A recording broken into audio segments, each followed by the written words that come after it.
A administração municipal de Tijucas, preocupada com a situação do Covid-19, promoveu na manhã deste sábado uma reunião com diretores escolares e secretários municipais para orientações, principalmente de prevenção e os cuidados básicos que se deve manter no atendimento ao público e também nas escolas municipais, estaduais e particulares.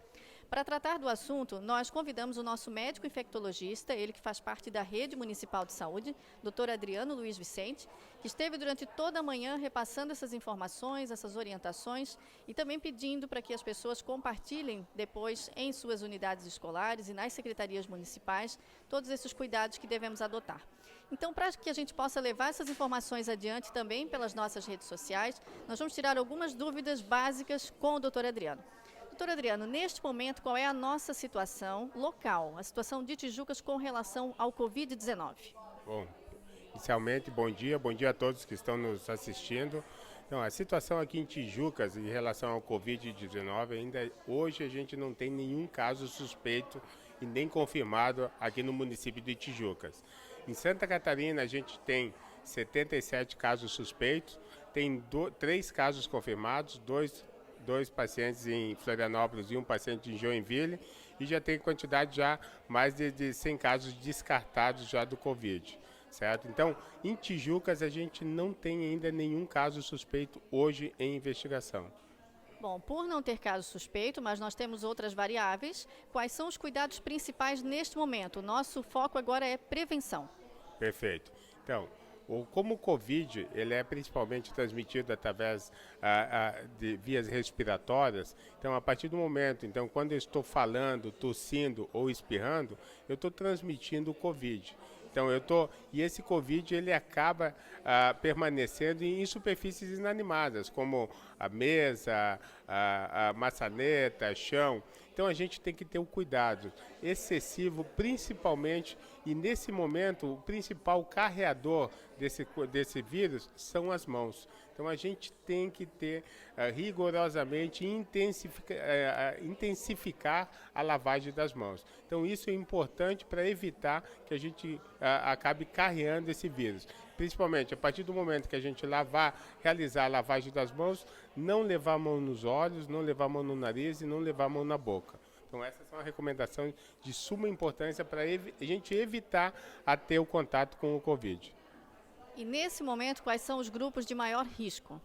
Bom, os grupos de maior risco e que estão tendo a maior letalidade em relação ao Covid está principalmente relacionado com a idade. Então, quanto maior a faixa etária, maior o percentual de letalidade. Então, hoje a gente tem no mundo em relação à letalidade do Covid, então abaixo de 50 anos é uma letalidade muito parecida com o quadro de gripe, em torno de 0,4%. A partir de 50 a 60 anos, a gente tem em torno de 1,3% de letalidade. De 60 a 70, 3,6% de letalidade.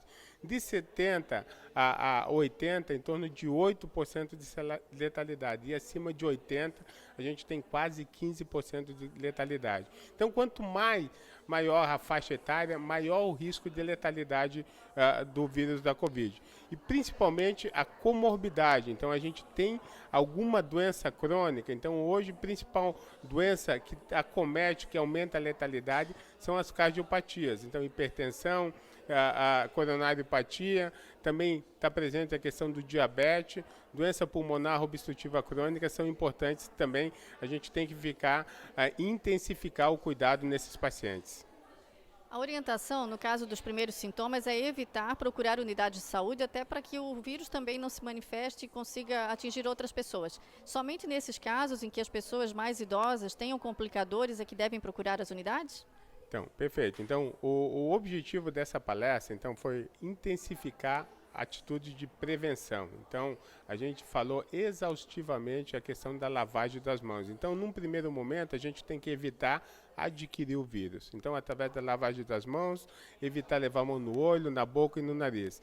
A partir do momento que eu entro em contato com o vírus do Covid e eu começo a ter sintomas, então febre, tosse, coriza, mal-estar, e aí é importante a gente, assim, hoje para a gente definir essa questão de casos suspeitos do Covid, então eu tenho que ter tosse e febre ou algum quadro respiratório e ter viajado nos últimos 14 dias, viagem internacional nos últimos 14 dias, ou algum local de transmissão local, algum local onde esteja acontecendo a transmissão local.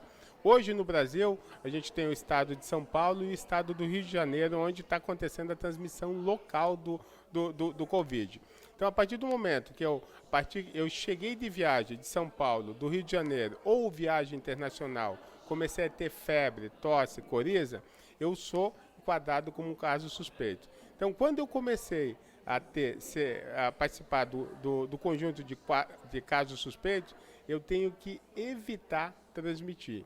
Então, a etiqueta da tosse é importante, então não tossir levando a mão na boca, não espirrar levando a mão na boca. Então, a gente usar o lenço, né? Então, após descartar esse lenço, a lavagem das mãos é importante. Se eu não tiver um lenço de papel, eu uso a dobra do cotovelo ou o antebraço, né? Então, praticar, então a gente já viu a etiqueta da tosse lá em 2009 em relação ao H1N1. Então, a gente evitar de transmissão. E se eu ser enquadrado em casos suspeitos, eu tenho que ficar em quarentena. Então, eu tenho que ficar em isolamento domiciliar e toda a minha família vai ficar em isolamento domiciliar durante 14 dias. Procurar o serviço de saúde mais próximo, através de ligação, e principalmente tomar cuidado com aquela faixa etária onde tem o maior risco de letalidade. Então, quanto maior a faixa etária, mais idoso, maior o risco de letalidade. Bom, nós estamos agora num período de altas temperaturas, mas daqui a alguns meses nós teremos o inverno. Então, essas precauções elas vão seguir durante os próximos meses, não é para algo imediato, é isso? Isso. Então, enquanto a gente tiver a epidemia, a pandemia circulando, o vírus circulando, então possivelmente nessas próximas 20 semanas isso vai estar acontecendo no Brasil. Vai ser a disseminação vai ser um pouco menor agora no verão. Então, o vírus ele acaba ficando menos tempo em superfície inanimada por conta do calor. A gente mantém as superfícies mais arejadas, então o calor acaba protegendo a gente um pouquinho. No inverno isso vai acontecer, a gente vai, por decorrente do frio, ter as superfícies mais fechadas, menos ventiladas, e esse vírus vai ficar mais tempo em superfícies inanimadas e a gente vai ter o contato com as mãos e aí acabando carreando através coçando o olho, a boca ou o nariz. Então, no inverno, essa possível transmissão do vírus vai ocorrer com uma maior intensidade. Doutor Adriano, e para a gente finalizar, durante a palestra o senhor fez uma explicação e uma demonstração de como lavar corretamente as mãos, porque não é um ato simples de lavação das mãos como a gente faz diariamente. A partir desse momento é preciso de um cuidado redobrado, é isso? Perfeito. Então, a gente tem que lavar as mãos de forma correta. Então, a gente tem que acabar lavando as mãos, então, principalmente do pulso para frente. Então, se a gente for estar usando a água, então a gente abre primeiro a torneira, acaba molhando, colocando sabão líquido ou sabão de pedra, acabando circulando, movimentos circulares na palma da mão. A gente vira a mão, acaba lavando o dorso e entre os dedos.